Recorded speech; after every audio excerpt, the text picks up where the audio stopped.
Hey folks, so I got something a little bit different for you guys today. With 10th edition just now coming out, I figured I'd make a little beginner painting guide for all the new people on here who are just trying to figure out their way around. And honestly, a lot of the good videos for beginner painting are like at least a year old, so I thought I would throw my hat in the ring and give my little 2 cents. So besides that, let's get into it. So first thing I want to do is going to be to build, obviously, and also prime your model. Now priming is very important because that's really what helps the paint adhere to the model. Without it, then you can have some kind of not great results. But after you build and prime your model, you're going to want to get a fresh pot of water, and also, if you do have one, a wet palette. Because wet palettes just help you get the consistency of paint that you want after you thin it, and also helps just keep your paints wet longer so you have more time to work with them. Now for this video, typically you guys see me airbrush the base coat on all my models, but since most beginners that I know don't really have an airbrush, I'm going to be showing you guys how to do the old-fashioned way. It takes a lot longer, but it's a great way to kind of get your bearings before you move on into investments such as a airbrush and compressor. I'm using a Necron Warrior for this tutorial today because honestly, it's a very simple model, not a lot of colors, and it's a great way to just kind of feel your way around actually painting a model before you move on to bigger things like characters or vehicles or even monsters like Angron. So what you're gonna do is you're gonna take your base color for today, we're gonna be using Lead Belcher. We're gonna water it down. Just get like a milk-like consistency, and then that's how we know it's ready to be put on the model. Now you're going to do 2 thin coats of this paint because again, you want good coverage for the first layer of paint that goes onto your model before you start putting on any of the details. So once those 2 layers are dry, we are going to go in with the Halo Silver into all the parts where we're going to want to put some glowing effects, you know, lenses, power cables, stuff like that. Another important thing to do when you're painting a model is to make sure that you're not too hard on yourself. We all make mistakes, and honestly, mistakes is how you learn. You know, try new things out. Sometimes it doesn't work, sometimes it does. So honestly, just have fun with it.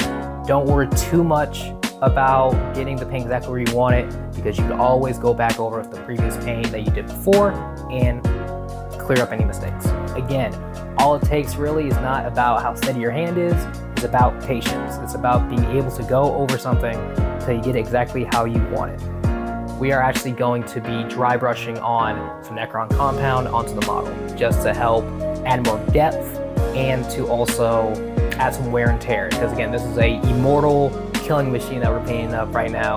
Again, I prefer models that look grimy, run down, look like they've been through hell and back. But again, you paint how you want. If you like your models looking more pristine, you can go over it with a more finer touch. You know, don't dry brush as heavily as I'm doing it. If you just want to go over the edges just to add that little bit of highlight, that's perfectly fine. Just again, everyone has different tastes, so you know, don't feel like you're the odd one out because you like your model a certain way. Hell, you could want your models neon green for all I care. As long as you like it, that's all that matters.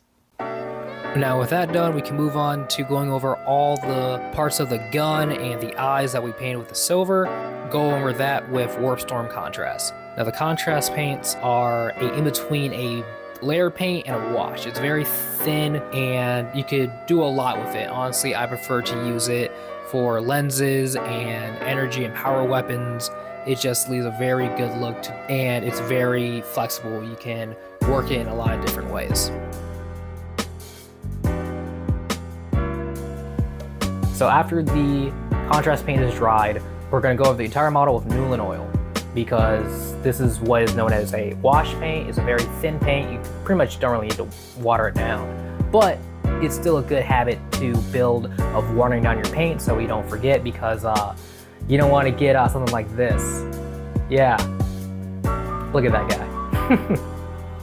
After the wash is put on, we can now finally move on to basing. So honestly, again, basing is a matter of preference. You know, some people like Martian type red desert planets. Some people like snow. Some people like just greenery. again, it's entirely up to you and what vibe you're trying to give off. For my AdMech, I did them all in Martian Iron Earth because again, Mars AdMech kind of makes sense.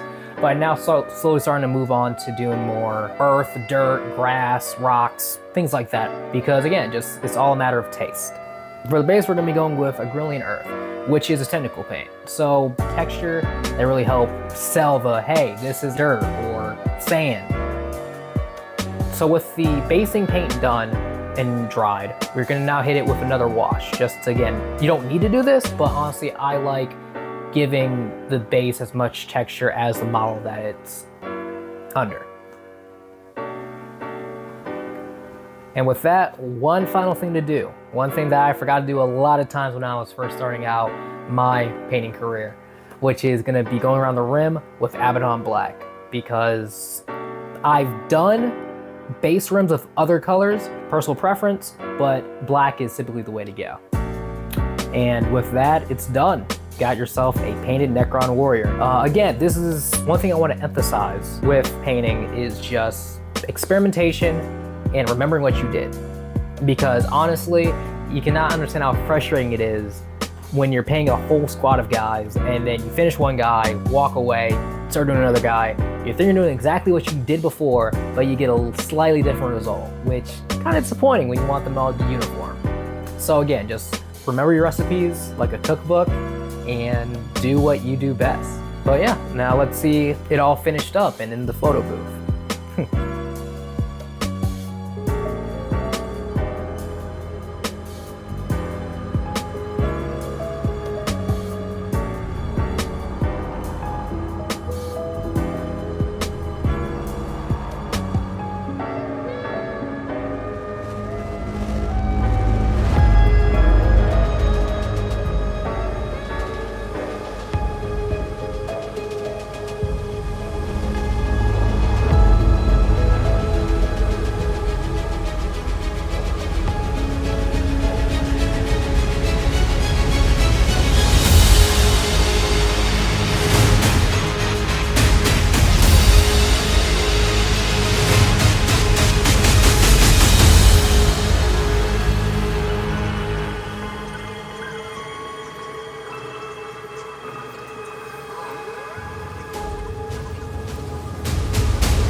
Honestly, this is my first time trying something like this out. If you like this type of content and want to see more, remember to like, share, subscribe, the whole shebang, because again, I want to give you guys what you want.